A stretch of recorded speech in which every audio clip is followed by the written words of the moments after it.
ce pôle. Ça veut dire qu'il y a un problème sérieux.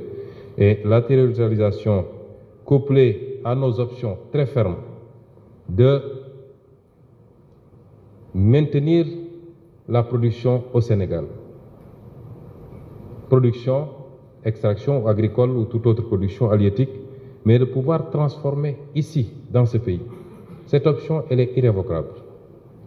Nous sommes très ouverts et nous continuons à appeler nos partenaires, comme l'a dit tantôt l'un des présentateurs, le Sénégal n'est qu'une porte d'entrée et une porte de sortie également.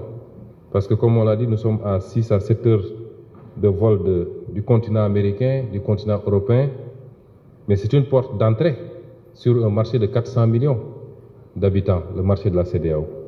Et c'est pourquoi nous avons besoin des investisseurs. Au-delà de ce que peuvent faire les nationaux, qui auront tout notre soutien, nous avons besoin des investisseurs étrangers. Mais ce dont nous avons besoin désormais, c'est de capitaux et de technologies. Ce n'est pas de prendre les matières brutes et de les exporter, de les sortir du pays. Nous avons besoin de capitaux, nous avons besoin de technologies pour pouvoir transformer localement, distribuer dans le marché africain, mais pouvoir distribuer également à travers le monde.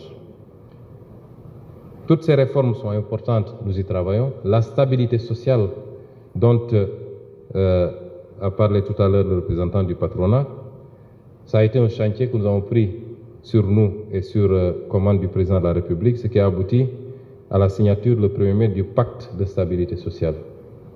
Nous allons, dans la transparence, avec nos partenaires, continuer à travailler à renforcer cette stabilité. Le Sénégal est un pays démocratique, où les opinions s'expriment, où les droits et libertés s'expriment également. Et parmi ces libertés, il y a la liberté syndicale, qui fait que nous devons beaucoup travailler avec les partenaires pour asseoir cette stabilité. J'ai parlé de la stabilité politique.